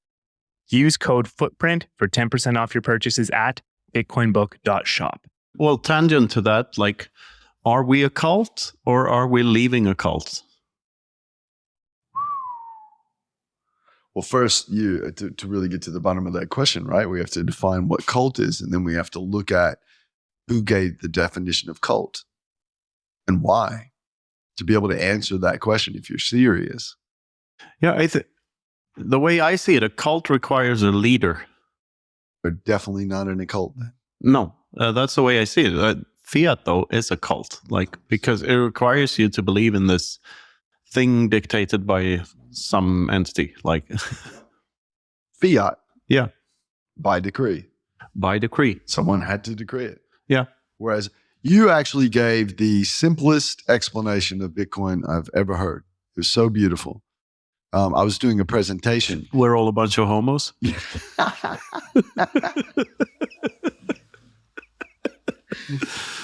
You said, I reached out to Gigi, I reached out to Eric and some other people, and I was like, I'm doing this presentation. Just tell me what Bitcoin means to you. And Knut messaged me back and he said, Izzy, don't overcomplicate it. It's so simple. It's just a bunch of people agreeing on a set of rules. Yeah. Yeah. We agree to disagree. Yes. That's what we talked to Tur about yesterday. That's like the That's my definition of a Bitcoiner now. It's a person who deeply agrees to disagree. Because we agree to disagree. I mean, I'll try to flesh it out a bit more than that. But the consensus and the consensus mechanism is about agreeing that it's perfectly fine that we disagree. If we don't agree to disagree, we disagree to disagree, which sort of implies violence somewhere down the line. Yeah. Agreeing to disagree is the non-violent way. It's using conversation instead of force. I mean, you can't fight poverty by fighting prosperity, nor can you reach world peace by force. The only weapon we have is communication. You can't fuck for virginity. You can't fuck for virginity. No, you can't learn cooking by watching Jamie Oliver videos. Spirit fuck. I think it's spirit fuck. I think it's spirit fuck. I want to put something on the table because I've been grappling with it for two concepts. I've been grappling with it for a long time. Shoot, man, shoot. You guys are great to go down this thought process with. There's two things. One, thank you, sir. We need glasses, I think. Do we? Maybe not. So big ass beer. Canut. I just need to be held. So I actually think that, you know why I hug so much? I wasn't always like that. A friend of mine, he's a gay poet from London. He always used to invade my space and hug me, and it felt uncomfortable. This is back in the late 90s. Yeah. And I realized, I asked him one time, I'm like, you're gay as shit. And he's like, yeah, but that's not why I hug you. He goes, I'll hug you because you need it. And I was like, really? And he goes, yeah, but I need it more. And we became best friends, and come to find out, he didn't have a father, and hugging for him was something that he needed deeply. Yeah. And when I understood that, I was like, yeah, I'm going in. No matter who the person is, I'm hugging them. Yeah. Same for me. And there's a funny thing about the male hug, though, because you get different types of hugs. Yeah, ass out, and it's more common now than it used to be, because like people who are like 10 years older than me, or guys that are 10 years older than me, most of them feel very uncomfortable with hugs. Yeah, because they're used to a straight up handshake. Yep, and like. Whenever I do a handshake now, I do the white man, black man, Batman thing, and then tap them on the shoulder and like whatever Freemason handshake I can think of, like, because it's not unnormal anymore. Like, it's this bro thing, and but the male hug, I always find it so funny when you feel that the other person is not used to hugs, and it's usually that they're a bit older. Yeah, you pull them in close. You do the Trump thing. Wow. I grab them in the. So do you know? Just on that, do you know indigenous Australians? There were some tribes up in Northern Territory that when they met, they didn't wear clothes, right? And so when they met, the guys would reach out. They don't do a handshake. They reach out right there and hold the other guy's penis. Oh, really? How bizarre is that, right? I don't know why they do that. Is that like I mean, this is verifiable. You can look this up. I'm not making this up. And it's like, I suspect, though, is if that becomes the norm in the future, I'm not saying we're going to feel slightly uncomfortable. I'm not saying and I'm fine with feeling slightly uncomfortable. Hey, Adam, back. How you doing, man? Yeah, we good. Cheers, guys. Cheers. They say if you don't look in the eyes, you have 7 years of bad sex. That's probably a bit too much of bro science for my taste. But right. So, I guess back in early 2000s, I started thinking, I was always really worried about technology. I used to go to libraries. Like I grew up in an era where we didn't have technology in our school. We had the Dewey Decimal System and the card catalog. You know, Oh, that yeah, was yeah. the I know what that is. Yeah. You know what I mean? Yeah. There's no computers in my library. I know about the Dewey Decimal System from UHF, Weird Al Yankovic movie from the 80s. Yeah, right. Because they mentioned What a that in a small clip. It's an ad for Conan the Librarian. Where he says, "Don't you know the Dewey Decimal System?" and chops the guy's head off. Yeah, He's a legend, Weird Al. yeah, yeah. What a legend. Did you see his latest movie? The one It's that was sort of- made about him? Yeah, I actually thought it was really good. it was I really don't good. see movies, but I wanted to see that. I mean, that's how you make a biopic. Yeah. Yeah. I loved it. So I was always a bit worried about technology. I first encountered it, obviously, computers in school. And maybe this was a precursor to Bitcoin, because I was like, I used to put on a hat and like fucking dark glasses and go into the library and sign in under a different name. Because I thought, this whatever I put in this box is accessible. Mm-hmm. It's like a box with colored lights, and it's going to be accessible to anyone. And I kept that ideology of a box with colored lights. Sometimes this is going in different tangents, but we get a lot of our information looking at a box with colored lights. Yeah, that used to be the TV. Like, be wary of. Boxes with colored lights. But what I was going to say, I wanted to riff on is I had this idea sometime in 2000s. I'd been toying around with computers for a little bit, trying to understand, trying to play with them. And I had this thought that the things that we create as humans, the ability to communicate at distance, Mm-hmm. is this something inherent in us that lay dormant? Because there are certain tribes that would talk about, like for instance, the men going out on hunt. There's been lots of story around this, that they knew precisely when something had happened in the village. They felt it viscerally or saw it, and they went back. Was this because of the type of handshake they had? Could be. Yeah. Could be. But to my mother, I brought up mom a lot. Mom and I, I said we were best mates. When I was in India and I went very, very deep in meditation for the first time in my life. There was one meditation that I did which lasted 3 weeks. And you stay silent for 3 weeks. And the first week, for 3 hours a day, every day, you laugh. And you stay silent the other 21 hours. The next week, it's a 3-week process, you cry for 3 hours a day. And then the other 21, you just stay in silence and do your regular shit, right? And the last one, you start observance, which is like vipassana. If you know what vipassana is, it's the witnessing.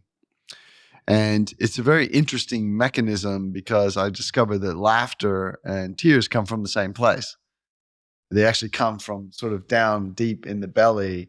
And some of the things that I was laughing about, the emotions, I was also crying about the same ones. I remember thinking, that's odd, that's really weird. But the whole thing is a mechanism to get you to deeply connect, this particular process, deeply connect with yourself, so you can take a step back and observe it. And I begin to wonder, are these technological things that we're creating, is it something inherent in our system, in our ability as human, that lie dormant? Because when I was doing that meditation, I called mom up afterwards, after the 21 days.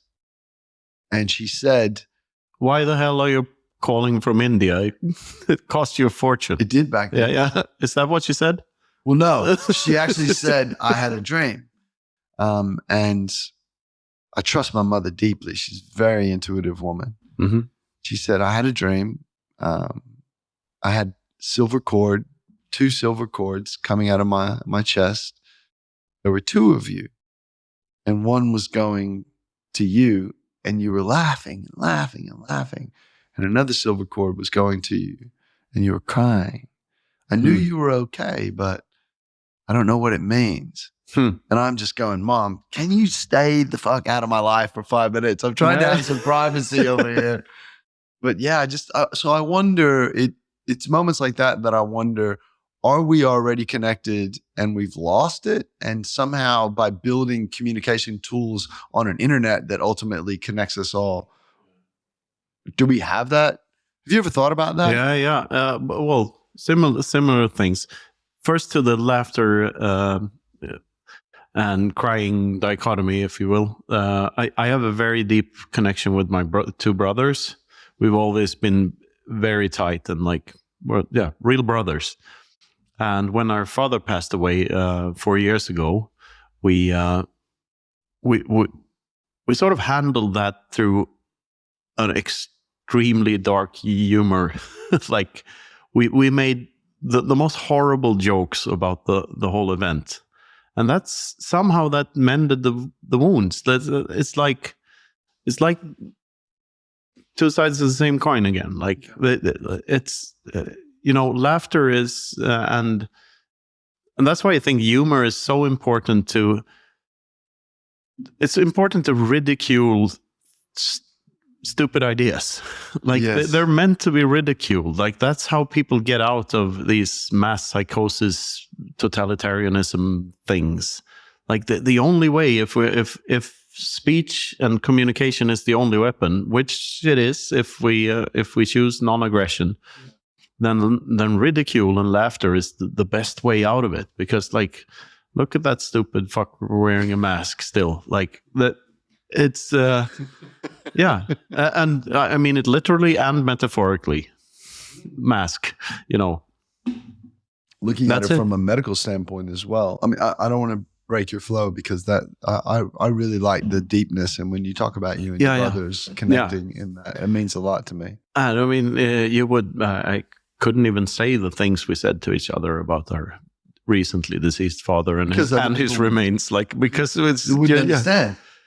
No, and like, but I think there's something really, the ability to be able to take life for what it is. It's basically just a ride, and you have one chance to enjoy it. It's not a rehearsal, so better live it while you're here. Like, and Whether it's every time a moment passes, and you're not enjoying it.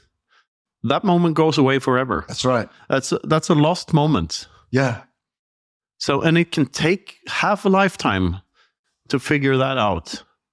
Well, at the end of this is something for me. There's only ever here now. There's nothing else. No, It's and just a that's series true of at here all nows. points in time. Yeah. Yeah. I had a conversation with a guy at BitBlock Boom last year, and I could see his face melting. He was like, "What?" I Yeah. said, "Yeah, well, it's only ever here now. But That's it. but how does It's that actually here now." Sorry, Knut. And he said, no, Izzy, that's bullshit. I said, really? Tell me how it's bullshit. And he looked at me and he goes, I can record and play it back to you. Mhm. Past. And I'm like, when are you playing it back to me? Yeah. Here There's now. only ever here now. Yeah. It's and to your point, if we don't get out of our own way and live fully in the moment, what are we doing? Yeah. We're missing the point somehow. And so it's the John Lennon thing. Life is what happens while you're busy doing other things, right? But how does that connect to low time preference though? Like if there's only here and now, how do you? And I really cherish the living in the moment thing. But in your view, how does that connect to getting a low time preference, planning ahead for the future, making sure that everything works, and like this robustness that comes with it? Like how do those two connect? Because living in the now it feels like a high time preference statement. Like there can be no higher time preference than living in the now, right? You're not thinking about the future at all. But I think you need that to acquire the low time preference. Living in the now, the way I see it, you have this set of cards on your hand, and the kind of cards you have are partly happenstance, and they're also whatever you built in the past, and whatever you are, the sum of your experiences to some extent. So you have the cards you have at each and every moment, and you can choose to play them in different ways, but they're still the only cards you have. Like, you don't have any other cards, so you might as well just live with that. And that's where the now comes in for me. Well, what's your take on that? It's something I've thought about, and I can only talk about from my own experience.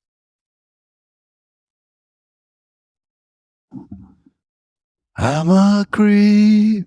I'm a wiener. Yeah. What the fuck am I doing here? I don't belong here. For me, in that I don't focus on the future. I don't. Yeah, you do. I really You have don't. to. You're the CEO of a company. You have to focus on the future. I don't buy that, Izzy. I surround Sincerely, I don't buy that. Well, ask the people that I work with. Ask my board. I don't know how they haven't fired me. But even when you're... No. kidding. But what I'm saying is, even when you're spontaneous and making these flow-based decisions that are completely in the now, and you go with this feel thing, Oh my God. You are preparing for the future. Well, let me elaborate then, because we could be, as Pseudofin said before, using different language to say the same thing. To me, it's very simple because I understand it experientially, my bro science. I understand it that there's only ever here now. So if I'm focused on a future, I'm actually just wishing or setting intention, right? Mm-hmm. Which is fine to do that, because the series of here nows in some way equals a mental future, right? Yeah. What I do for myself is I trust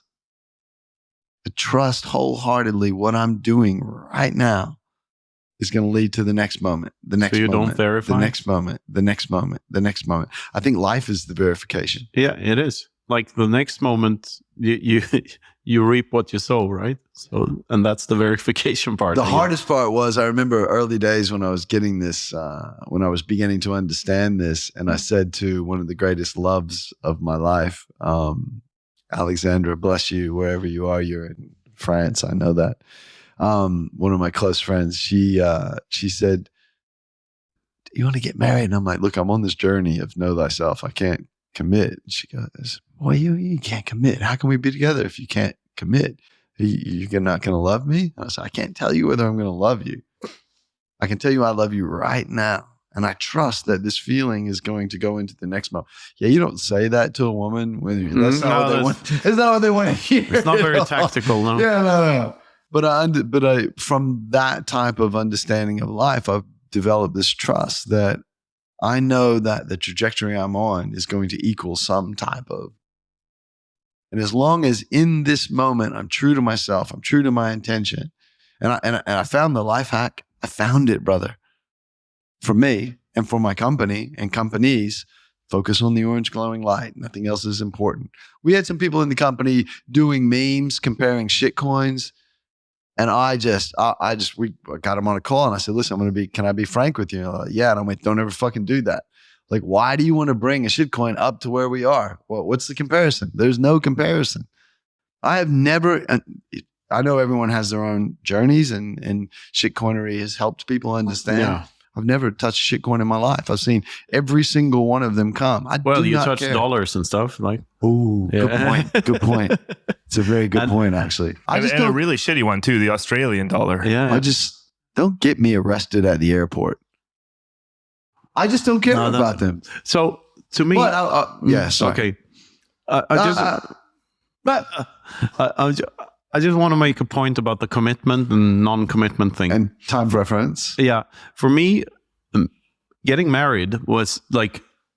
Your wife is so lovely. Isn't amazing. she lovely? She really is. So I've always questioned the institution of marriage. I don't really buy into it.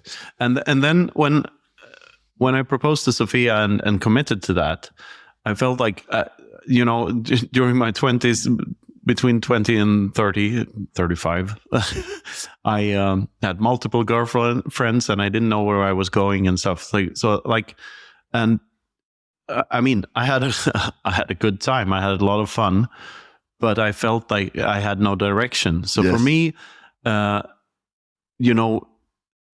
me, the act of proposing was showing to her that I was willing to give up my beliefs for her, which is the signal in the noise. And I'm then when I make a commitment and make a promise that till death does your part or wherever. Whatever. That's what he said in the vows. Whatever. I love you. No, but I mean that very specifically. Till death does your part. I'm too autistic to not take that seriously. If I make that kind of a promise, because I don't see the point in making that promise if divorce is an option.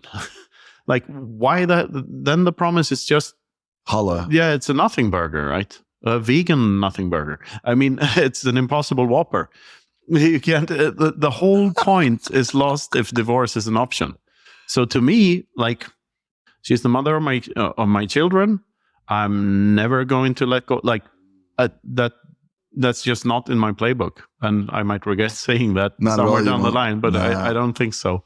So I think we could be saying the same thing, because in a way, like, I trust in this moment. I trust it. So I trust that the next moment is naturally going to flow out of this. Yeah. And I never, because of the mission that I was on to know who I am, I felt too selfish to commit in a way to a woman of that sense. And I also felt too immature to bring children into the world, because I knew that the unresolved issues inside myself, I'd probably screw them up. And maybe every parent, goes through that. But for me, I was like, I'm not willing to screw someone up. I had this idea that it would let me understand myself a little bit better before that happens. And after going through all that and seeing my friends tell me, when you know, Izzy, like, you meet someone and I never had that. Like, I had some amazing partners, like 2 or 3, that just some of my best friends to this day, but I didn't know. But last year, after this conference, I had that experience. You met someone? Yeah, definitely. And it feels like I met my other half. Fantastic. And so when you say, I think I would say whatever she, like, I just feel like I've met the person that it all makes sense. And it's crazy, because I didn't understand when people said, "Oh, you feel it." And she and I used to, what's his name? Pseudo Finn. You may know him. We found love in the shower. Her name is Samantha. Oh, you didn't have to dox her. It's just making a cheap joke. Well, there's a lot of Samanthas in the world. Yes. Samantha Fox is one. You remember her? Yeah, I do, actually. Yeah. But I feel she like had something. I've met my kind of crazy. And when we talk about it on the phone, like, do you feel that? And I'm like, wonderful. Yeah, I'm fully erect. I'm very happy to hear that, Izzy. Actually, like, it feels amazing. Wonderful. It feels incredible. So I understand now how you can look at Sophia and go, I'm going to promise. Yeah. Till the end of time, I'm going to be beside you. So are you doing this here on this pod? Are you proposing here? Like, are you willing to commit? I think she knows she's, I tell her she's my scientific, philosophical wife, and she gets all gooey. And is she your Jugaad? Wow. Samantha Jugaad has a ring to it, doesn't it? Maybe she is, man. Maybe she is. And we might not. We came together through Bitcoin. A friend of ours, I met a guy at here at Baltic Honeybadger. Zizzo comes to me. Zizzo is one of the most wonderful human beings I know. Isn't he? Yeah, that's an instant bromance as well. Yeah. Shout out to you, Zizzo. You're the best. Shout out to Zizzo. And we saw each other. And he's a great hugger. Yeah, I know. Well, that's how we connected. He was at the speaker's dinner. It's not the Aboriginal handshake. Just a hug. He was standing beside a window at the speaker's dinner, and I went over and I looked out the window and I saw Zizzo, and we just turned and we looked at one another and we had this like real guy moment. And he was like, wow. Yeah, don't underestimate bromances. I think 100%. all. But just to finish that, he said to me, he goes, I don't know why, Izzy, you need to contact this woman, Samantha. And I'm like, okay. And I had actually been purposefully celibate a long time. And I'm like, yeah, okay, for sure. And I did. Actually, the story gets a little bit deeper. I don't know how deep you want to go. All the way. Dig away. Really? You want to go Do there? whatever you like, man. Yeah, only if you want to, but I'll go there.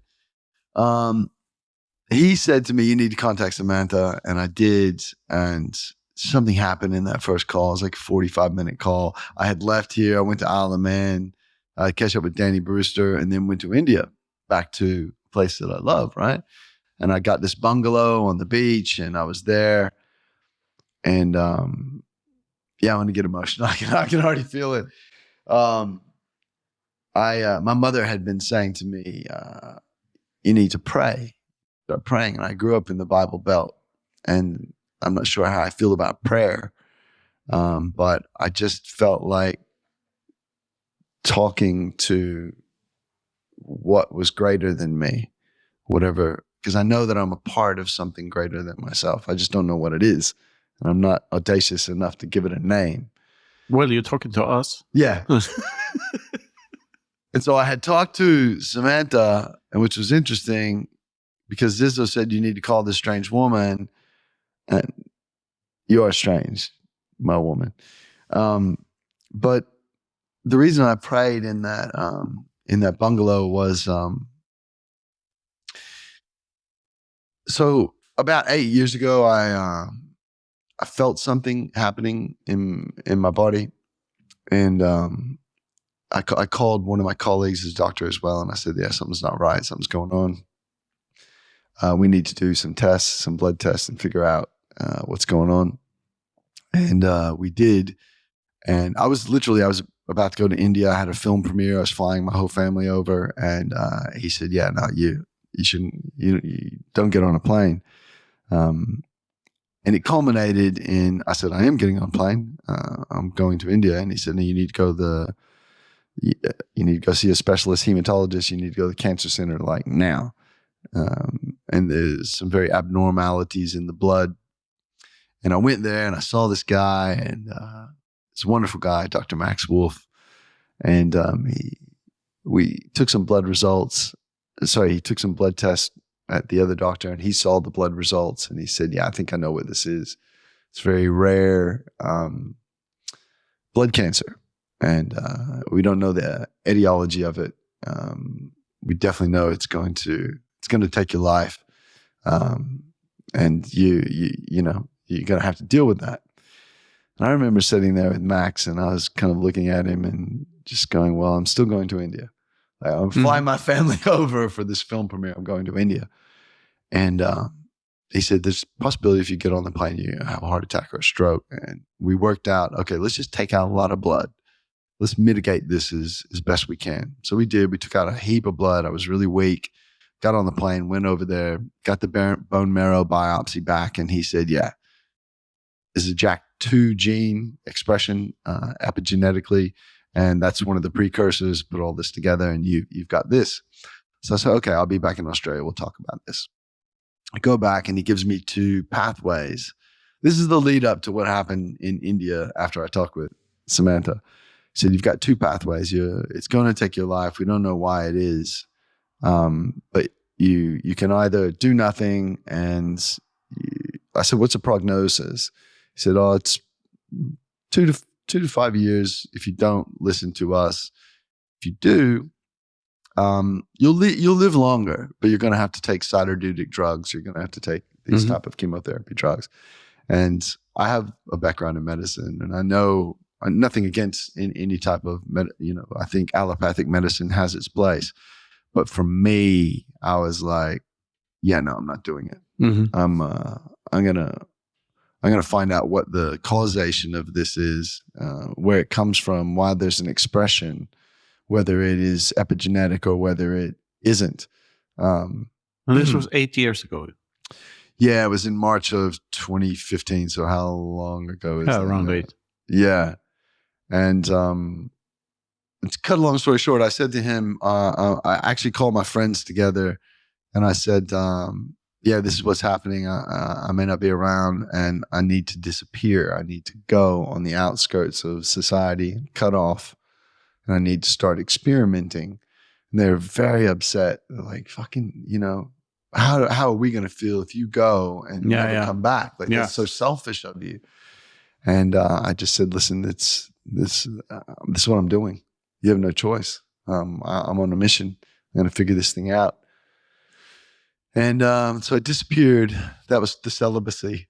Because you can't really, I had to leave my partner at the time and she was lovely. She was like, I'll be here for you. And I'm like, no, I'm not. He's not putting anyone through this. I don't know what the end result is. So for about a little under 5 years, I just started doing the most ludicrous, ridiculous experiments, trying to figure out what causes this, what happens. And I won't go into all that. I just wanted to give that as a bit of a backstory.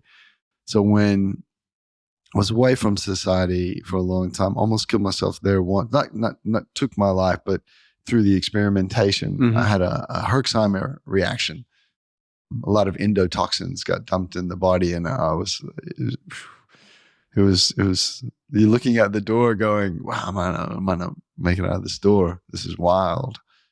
And cut to going through that, figuring out what it was, being able to recreate it a couple of times, and then tell my hematologist that, and him go, I don't know how you're doing this, but keep doing it and keep a medical file because this is going to be important. And I'm like, dude, I've been keeping it from day one. I know what this is. So when I get to India after last year and I talked to Samantha, I didn't know how I would feel about her later, but I dropped down in this bungalow. I just started praying because Mom had said, pray. I didn't know who I was talking to.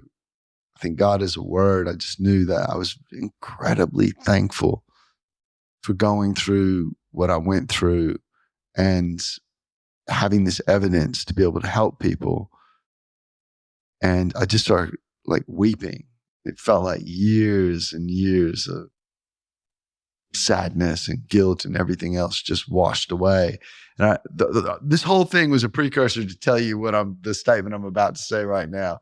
At the end of that, it may sound cliche, but I felt so cleansed. It was like 20 minutes on. I buckled. I ended up on my knees. I don't know if that's a religious thing that happens to people or what, but I literally fell down on my knees and cried. And then at the end, and it wasn't like painful tears. It was just a washing. And at the end, I just felt, I said, well, if there is a God, I'm very thankful. And I'm kind of ready for a woman. If there's one out there. And then ended up having this wild love affair start with Samantha, where I just feel something different than I've ever felt in my life. I mean, life happens so fast, right? And you go through these ups and downs, and trauma is one thing. And like, yeah, what we tried to live by here on the Freedom Footprint show, that sounds like a commercial again, but is this notion of feet on the ground, head in the clouds. Yeah. Like, because you need to be grounded and you need to be in reality, but you also need to admit that there's infinite potential. Like, I'm the Lizard King, I can do anything. That kind of vibe, you know? So so you shouldn't deny either one. I mean, a lot of people are seeking happiness or whatever, and they try to live their dream, and it all fails, and they end up with a big mortgage or something, and or some trauma happens, and they just can't do it, or they get addicted to drugs or alcohol or whatever. And some people keep their feet on the ground too much, and they end up, doing the same thing over and over again every day. And they're stuck in their hamster's wheels all their lives because they don't see the other roads they could have taken. So, and I think life is basically about that balance between feet on the ground and head in the clouds. That's beautiful. Yeah. That balance makes for a good visual as well. Yeah, a really tall guy. Well, I think it's the best thing that ever happened to me, bar none. I think it was a lot harder for other people. Better than Bitcoin? Yeah. Yeah. Because it was the sort of end of that whole trajectory of know thyself. Yeah, and this is in the Everything Divided book. Like, I truly believe that the scarce time we have on this earth is what gives its value. Like the notion that we're going to die one day is what gives our actions value. And like and you get this periodic reminders during your life when someone passes or when you get a diagnosis or when or you're whatever. faced with it, right? Or when you're faced with it yourself, or you got to people come to close reality quickly. Yeah, and you get this reminder that this is going to end one day. Yeah, it's not a rehearsal. Yeah. And the funny thing about that is as well, one of the things it taught me was, oh my God, I've been like every step I've ever taken is one step closer to death. Yeah. And but when I look around, everyone's afraid of death. Like half their actions, if not more, if not all, are more like, I better do this before. An Asimov quote. I love Asimov. It's very quotable. Like, I think it's Asimov. I might be completely wrong here, but like, life is beautiful, death is peaceful. It's the transition that bothers me. And I love that because like pain sucks. It sucks. But then again, if you said a sentence before, you said it's just a ride, and it reminded me of Bill Hicks. Mm-hmm. Bill Hicks said it's just a ride. Mm-hmm. Well, and he said it's a choice between fear and love. Yeah, and there's that dichotomy. You know, we've talked a lot about this before. That fear and love are two sides of the same coin, and they're equivalent to low time preference and high time preference. Yep. Like when you have a high time preference, and if you, so the thesis is this: if you're stripped of everything you own, so you're thrown out on the street, no food, no shelter, no clothes, not even shoes. Sounds great. Or hair. Let's go naked on the street. Your time preference is high because you need to find something to eat. You need shelter. Yes. You need all of this stuff. And what is that state? It's a state of fear. Yeah. And what's the opposite of fear? It's love. Like, so when you have your feet on the ground, when you know that you're not going to get too fucked, you can actually focus on long-term projects, commitment, whatever. Then you get into it gives you the ability to love others. That's how I see it. Like, because you have the space to. You're not constantly in fear of where's my food. No, exactly. So to me, high time preference represents fear. Low time preference represents love, and that was Bitcoin is love. There you go. There's your hippie quote for you. When you gave that presentation, Bitcoin is love. It just meant so much. It wasn't called that, I think. Yeah, but that's what that was the gist of it. It came out towards the end.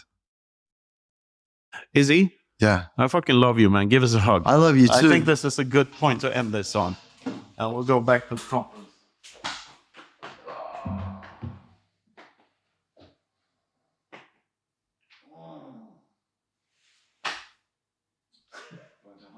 Bunch of homeless. I'm giving you a hug.